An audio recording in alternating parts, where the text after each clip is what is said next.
Abortion. You know, the SCOTUS Dobbs ruling happened in June, and I'm ready to move past it. In fact, I want to hear what the House Committee on Energy and Commerce is talking about right now. Ooh. Good morning, members of the House Energy and Commerce Committee. Yeah. It is my distinct honor to speak to you this morning and serve my country in this way. Okay. My name is Renee Bracey Sherman, and I am the founder and executive director of We Testify, an organization dedicated to the leadership and representation of people who have abortions. No! What? What committee is this again? What? This is the House Committee on Energy and Commerce. Huh. Oh, man. Apparently they got too much energy. Hey, before we get to that, are you tired? Well, hold on. I don't know what I want, bourbon or beer? I'm going to pour this beer. Are you tired? It's Beer and Psalms Wednesday. Are you tired of buying sugary drinks and coffee from large woke corporations that hate you? Dang it. Throw a tea party. Oh, I see what they're doing there. Tea party. Remember? Yeah, got that. Gold River Trading Company is an American company that offers premium alternatives for Americans who enjoy a delicious cup of tea. Start your day with Gold River's invigorating American breakfast blend. Cool down with a pitcher of crisp and refreshing iced tea, or unwind with chamomile herbal tea. Explore a variety of high-quality blends and enjoy a healthy, flavorful alternative from an American company that shares your values. Go to goldriverco.com, and save 10% off all your orders using discount code CrossPolitic at checkout. You know what? Check them out. We got to do a tea and some Wednesday. No. I guess. No. Here's I just want to say to my Seattle friends that tea and whiskey go better. He's right. Tea and than some tea and Tuesday. coffee. Tea and Tom Tuesday. Tea Tuesdays. So we got this Beyonce of abortion storytelling testifying before the House Committee on Energy and Commerce. And now she's talking about the bans and restrictions before this committee. The bans and restrictions are designed to shame us and make abortion hard or impossible to access. These situations are tragic, not only because people must remain pregnant longer than they want to be, often while caring for the children they already have, but because the very leaders who force them to do so also block child tax credits, the Medicaid expansion, and refuse to engage in conversations about paid parental or sick leave or affordable health care, affordable child care, or even create a national healthcare system. And once these children are born, immigrant children are caged apart from their families. Trans children are turned into political fodder. Young students are murdered in their schools. And Black and brown parents live in anxiety about the day their children encounter the police. These issues are not separate from abortion. They are the realities we consider when weighing whether we want to bring another life into this country. That is what reproductive justice is all about. What committee is this again? This is the House Committee on Energy and Commerce, and here's what they're responsible for. Listen to this. They're responsible for health care, including mental and health substance abuse, health insurance, including Medicaid and Medicare, biomedical research and development, food, drug, device, and cosmetic safety, environmental protection, clean air and climate change, safe water drinking. That's where we national energy policy. That's where we messed up. Motor vehicle safety, travel, tourism, and sports. I keep going. I'm reading half of it. What's the rest? You want me to keep going? I just want to know how much we messed Toxic chemicals and hazardous waste. Renewable energy and conservation. You done messed up, Aaron. Nuclear facilities, electronic communications, and the internet. When I was reading about this, I think the manufacturing. No, it doesn't say manufacturing. Okay. Did you say internet? I literally said internet. Electronic communications and the internet. At first I was wondering, why would she be at the Commerce and Energy Committee? Right. And then I went to look up, what. Turns out they run everything. They actually are what do they say, the largest committee that crosses more, 5 or 7 different cabinet sectors in the White House. But also, when I listened to her talk, I realized that this is actually happening in the right place. Commerce and energy. You're talking about how human beings are actually operating. And she said in this clip, we don't want to bring children in a type of world that doesn't have socialism. We don't have goods and services. Right. I was like, that's why we're having this national conversation here. Because if we can't get our sacrifices, then at least we should get the world to take care of us, to be able to have everything that we want given to us, so that you become responsible for us. And so, if you're going to make your appeal, this would be a really great committee to make your appeal to. Well, and then commerce and energy. You just covered everything. It reminds me of Michael Scott when he talks about the 4 main industries: hospitals, trains, and manufacturing. There we go. So she goes on actually to talk about justice and no one should be. Why is she appealing to this committee? She says no one should be prosecuted for abortions. Why is this? Don't look at me.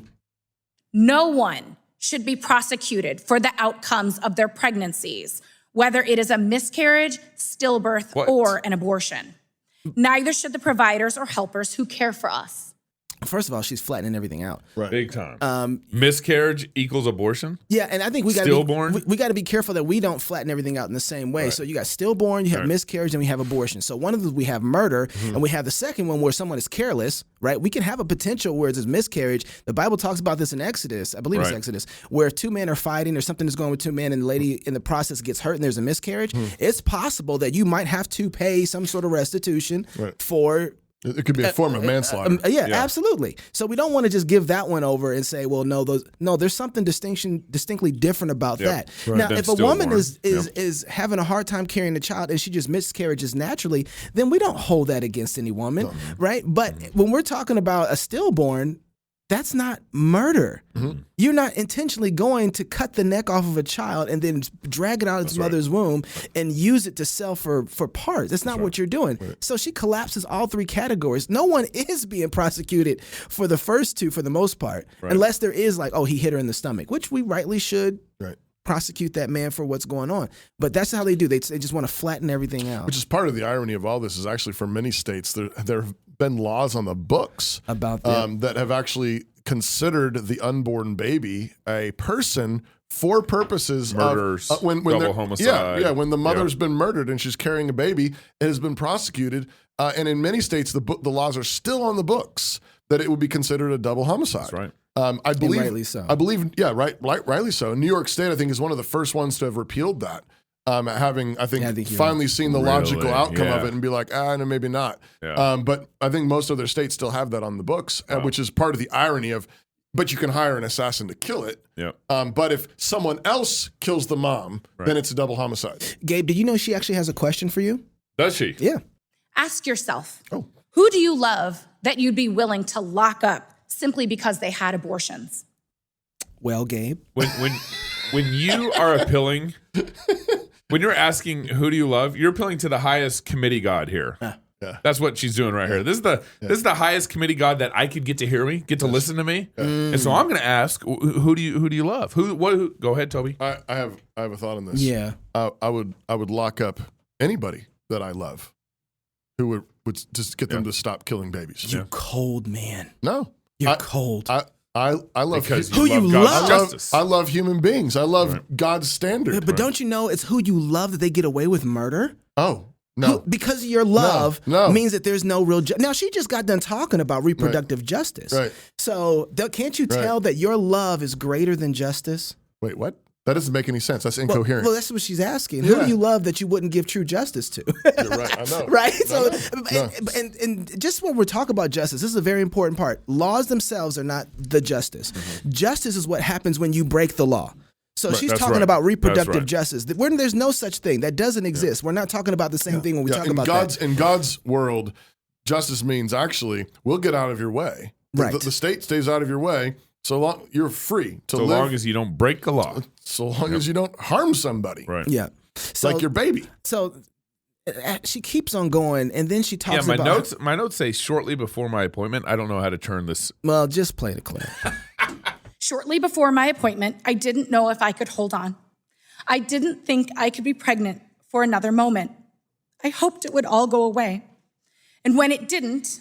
Every day, I considered throwing myself down the stairs as I had seen in movies and in history books. One night, I drank an unsafe amount of alcohol, believing it would cause a miscarriage. It didn't. She's not very smart. Thankfully, I went to my appointment and received my abortion. That was when it was legal in every state. Now it is not, and I know some will try the methods that I did. Where's the quivering? And I want them to know that there are safe methods not anymore. To self-managing their abortions according to the World Health Organization. Who? WHO. Okay, now I just want to go back to what you said earlier. This is in her bio. She's the Beyonce of abortion storytelling. Right. She's a Chicago-born. Oh, you didn't just make that up? No, he did. That's in her bio. I thought that was totally a gameism. No. She's committed. It sounded like it. No. It's not a gameism. She's actually been popularized she's popularized the word or the phrase "everyone loves someone who's had an abortion." Right, and so she's playing. That's what the love overlooks justice. Yeah. Don't forget, the gospel doesn't do that. Jesus died. That was justice, right? But she's talking about her appointment. First of all, the acting is. Wow, she kind of quivered at the very beginning. Girl, and then kind of went, yeah. All the single ladies, you deserve the title. You know what I'm saying? It's like I watched the movie and I almost threw myself downstairs. Almost. But here's the deal. I don't want a world where it is legal nor safe to kill a human being. Right. That's right. And I want to push this in the same way that I want a shooter to walk into a place. If a shooter walks into a place, I don't want him to make it out alive. Right. I don't want him to make it to where he makes any I want it to be very, very difficult for him to have any sort of success whatsoever killing human beings. And I want that across the board. Right. Not just in the shooter situation, but in any situation. Right. So I always talk about we want abortion safe. I don't. Yeah. Do you understand? Right. I don't want a safe environment to kill a human being. That's right. I want you to walk out of there possibly facing the same outcome for taking another person's life. That's right. If you are going to be a murderer, you should face those kind of consequences when you go to murder somebody else. Okay? So let's stop playing this game because we act like, oh, no, we do want safe abortions. No, we don't. Right. We do not want safe abortions. We don't want abortions at all. But if you're going to try to take somebody else's life, it ain't going to be safe. It shouldn't be safe. Right. So I want to push to actually, I think this next clip is talking about her and her mom's testimony. I think it's number 6. It is 1 mifepristone pill followed by 4 misoprostol pills dissolved under the tongue 24 to 48 hours later, or a series of 12 misoprostol pills, 4 at a time, dissolved under the tongue every 3 hours. There's no way to test it in the bloodstream, and a person doesn't need to tell the police what they took. I share that to exercise my right to free speech because there are organizations and legislators who want to make what I just said a crime. Everyone loves someone who has abortions. So she was referencing the WHO way of doing your own abortion and the medication that you could use to do your own abortion that wouldn't test up in your bloodstream. Could you imagine if they had a paper on, here's how you lynch Negroes. Make sure you get a very sturdy rope. Yep. Make sure you find a very sturdy tree. Yeah. Right. Make sure the rope is 12 feet. Yeah. Or use an ice pick. Don't use horses. It melts. Sometimes they back up. Track. Man. Yeah. I mean, could you imagine? Yep. Yeah. And that's what she just did. Right. She said, this is how you kill a human being. Right. And it won't be detected. You can play the last clip, Gabe. No, I've had enough of her. all right. Let's play the last. Well, she put her pronouns on her side. I owe my life to an abortion. Not only mine, but because shortly after Roe v. Wade, a Black woman was able to have an abortion in Illinois. She was in a relationship that wasn't right for her, and it allowed her to move on, attend nursing school, and marry a fellow student and have a child with him. As my mother, that child was me. And as my mother told me, Renee, I chose you. That is exactly what abortion is about. The ability for all of us to choose if, when, and how to create our families. On behalf of the over 100 We Testify abortion storytellers, I say this. Give us back our abortions at any time and for any reason, anywhere in this country. Thank you. Don't miss this. She said that my mom had an abortion, right, so she could go to school. So my mom kills my stepsister, so she can go to school, so she can have me. Yeah, my stepsister died for me. Right. She's saying, "I want to be God." Yep. House Committee on Energy and Commerce. That's what that was. House Committee. So Energy and Commerce. Speaking of fruitlessness, yesterday. Yeah. Okay. Yesterday, Congress voted to pass H.R. 8404, the Respect for Marriage Act. Now, this is going to replace. Why do I think there's no respect involved? That is some irony if I ever heard it. This is going to replace DOMA, which Bill Clinton signed, and we're going to bring in David paragon of marital Fowler. Virtue. Yeah, we're going to bring in our legal analyst, David Fowler. David Fowler is actually on our network. You actually can pull up the app and you can find his podcast, Law, God, and Liberty. Hey, David, flip your camera around for us. And you kind of there you go. And so there's a number of confusions actually around kind of what's going on. What did Congress just pass, and then what happened to DOMA? Well, you have a couple. You have the Defense of Marriage Act, right? Yep. And then you have Obama's administration coming and saying, "Hey, we're not going to prosecute." I thought Biden Obama. I thought he signed an executive order getting rid of DOMA, but then I was like, oh wait, it's a law. Right. And so what Obama did was he actually just said we aren't going to enforce DOMA. Right. That's what Obama did. And then you have Obergefell. No, you have Windsor. Right. In 2013, then you have Obergefell. Guys, I don't really care what you think. I kind of want to know what I want to know what Yep. David Fowler thinks. Explain to us, David. Thank you for coming back on Cross Politic, by the way. I think I'm delighted to, and I did make sure that Jeff Schaefer and I were on the same page, So that's okay, good. All right. Well, I think I take all blame for my comments. David go ahead. may be up at the top now. Like he's competing for like most appearances on He's Cross on the network. Politics. Well, he's actually on the network That's now. true. Yeah. That's true. David, so help us understand, what is it that this Respect for Marriage Act is doing? What happened to DOMA? Yeah. What did Windsor and Obergefell do? And then what are they trying to do now? Sure. Real briefly, the Defense of Marriage Act was passed in 1996 when some of the states, particularly Hawaii, were looking at saying, hey, same-sex marriage is now required by state constitutions. You remember eventually Massachusetts did that in, I think, 2003. So Congress said, oh, we better define marriage for the purposes of federal law. Now, Congress passes all kinds of laws and gives the definition for the laws that they pass. It's their law, right? Mm-hmm. Yeah. And so they said, well, everywhere we use the word marriage, marital, spouse, we're talking about heterosexual marriage. That's not the way it was worded, but that's what it did. And ultimately, a case comes to the United States Supreme Court. It was decided in 2013. It's called the United States versus Windsor. And the Supreme Court said,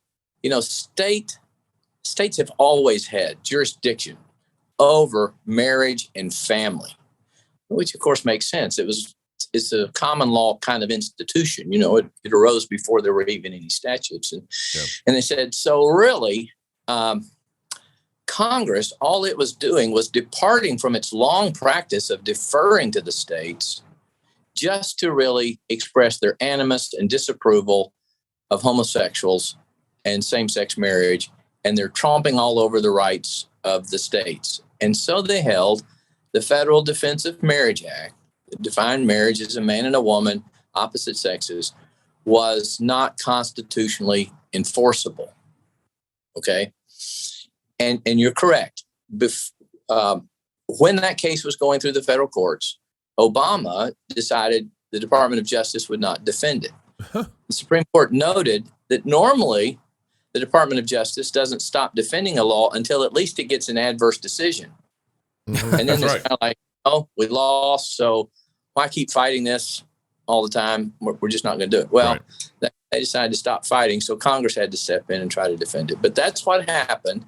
But the law is still on the books. Now, this is important for people to understand, and perhaps the best way to put it is when a law is passed, the Supreme Court does not, and no court, repeals the statute. Right.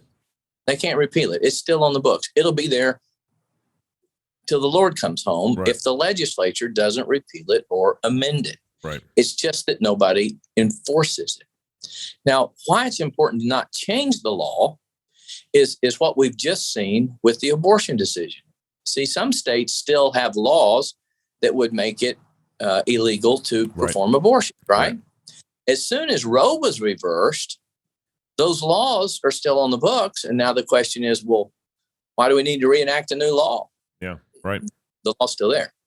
So what Congress wanted to do effectively was to codify in federal statute the Obergefell decision that said Congress must respect the definition of marriage in the states, because if they didn't change it, and then Obergefell is reversed, which Clarence Thomas said, we need to get rid of this. It's wrong too. It's just as bad as the Roe decision. Then the Defense of Marriage Act would be enforceable again. So the HR 8404 says this. No person should face discrimination because of who they are or whom they love, and every married couple in the United States deserves the security of knowing that their marriage will be defended and respected. That's the Respect for Marriage Act that's going to replace DOMA, or is going to supposedly replace DOMA. At no point do they even define marriage in here either, so they aren't even really defining anything.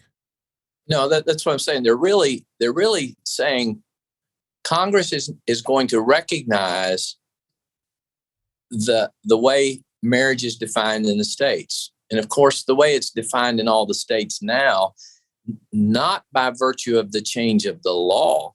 See, Tennessee still has a law that says the clerk cannot issue a license except to a male and female contracting party. What happened is attorney generals, governors, and state officials just said, well, we're going to ignore the law. We're going to pretend the Supreme Court amended the state statute and took those words out. So picture what could happen here. If Obergefell is reversed, okay, then all of a sudden Tennessee statute still says male and female, and there is no same-sex marriage in Tennessee. Right. And if the DOMA law, because of the law now that Congress has passed, Tennessee would be able to say, oh, good, well, you can't recognize same-sex marriage because Tennessee doesn't have that. Right. That's really helpful. What they wanted to do was to essentially, I think, get rid of the DOMA statute so that it wouldn't kick back into place if Obergefell is reversed. Does that make sense? Yeah. No, it does. And David, you know what? I expect you to walk this out a little more on God, Law, and Liberty, the new podcast on the Fight Laugh Feast Network. It's one of my favorites. I'm serious. I was listening to David before he was on the network, and I was like, we got to have this show on the network. I'm really excited to have him on the network. Very grateful to have you on the network, David. Thank you for coming in this afternoon, this evening. Appreciate you very much. And we'll get to it. Blessings, guys. God bless you. Much. Thanks, David. Keep up the good work. Bye-bye.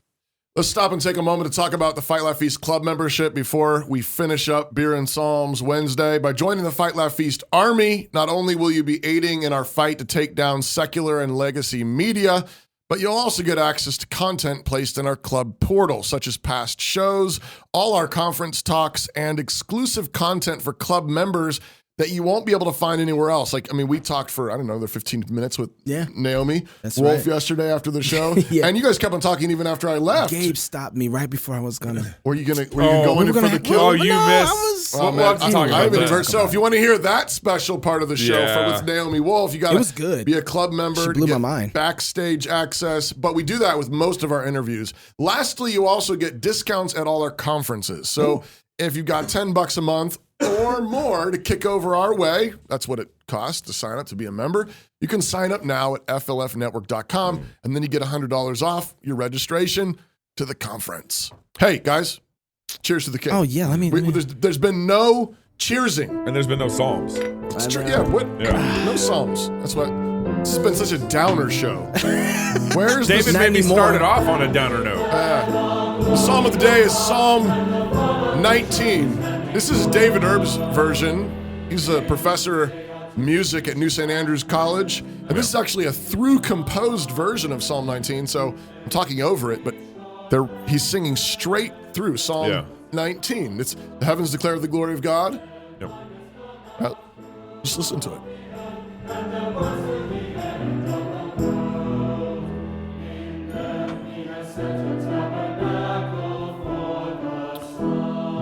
Then he's going to go right into the law. Well, after this, it's the bridegroom.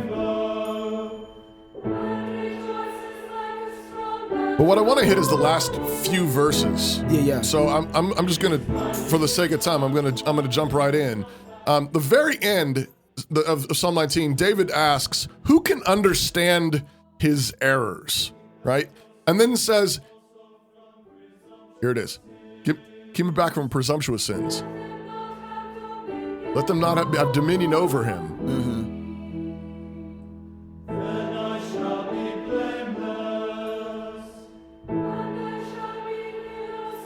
I'll be innocent of great transgressions. And then the final verse, you know this one.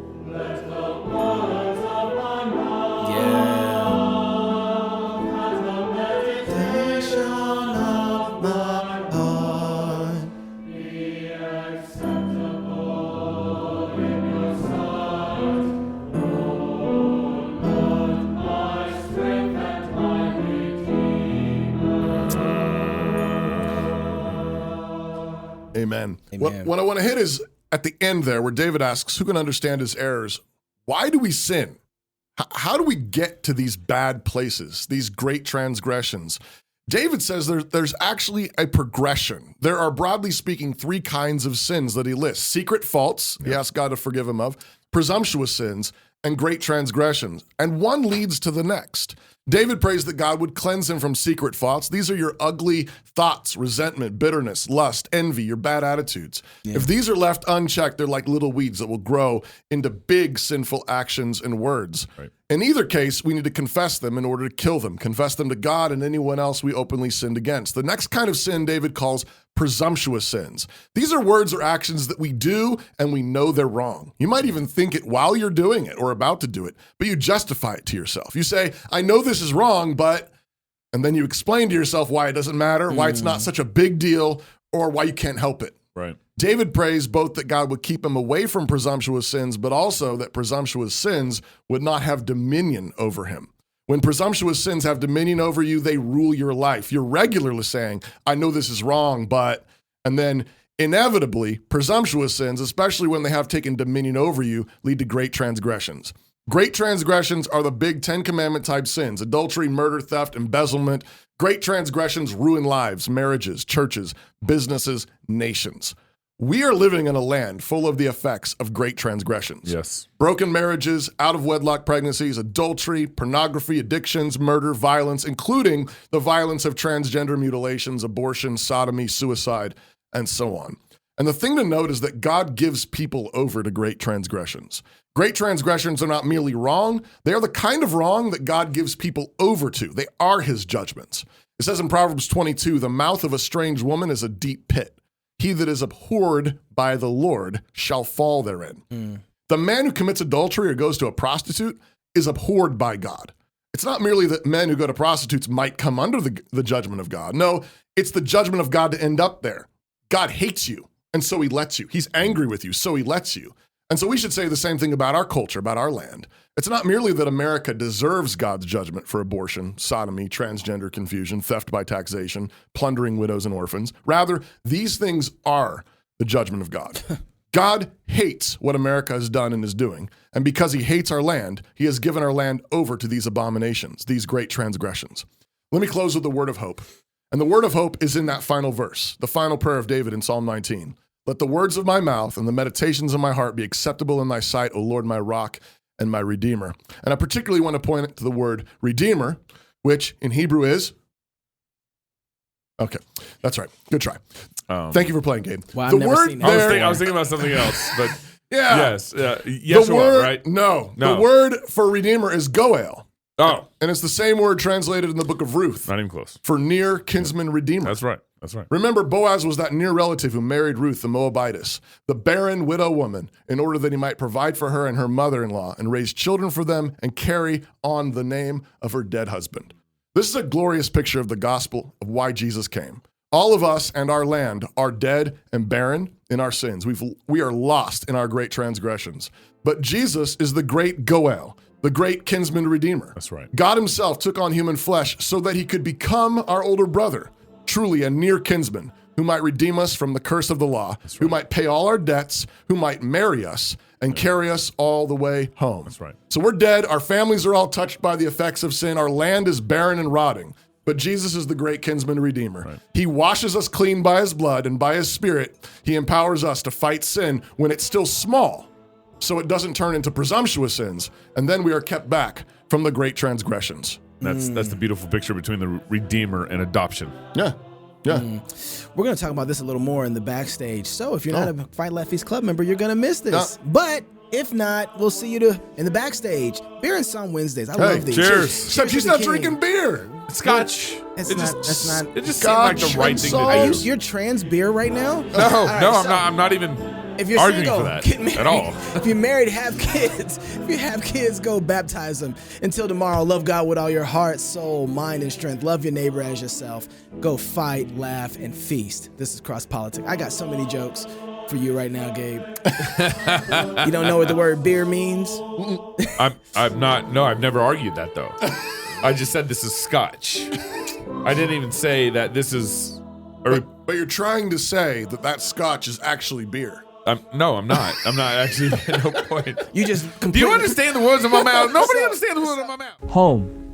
It's where you build your legacy, where traditions are started, seeds are planted, meals are shared, and stories are told.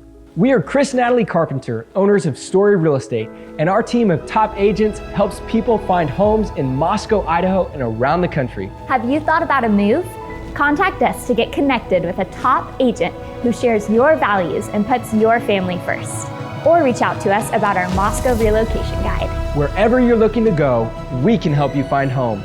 Call us at Story Real Estate or visit us at storyrealestate.com and start building your legacy. Hi, I'm Robert Borton, CEO of Classical Conversations, the world's largest classical Christian homeschooling community. I'm launching a new podcast, Refining Rhetoric. If you like cross politics or just listen to hear what crazy stuff they're saying today, you will enjoy Refining Rhetoric. You can find us on your favorite podcast platform. I practice the 15 tools of learning by interviewing great guests, looking at current events, and talking about cryptocurrency.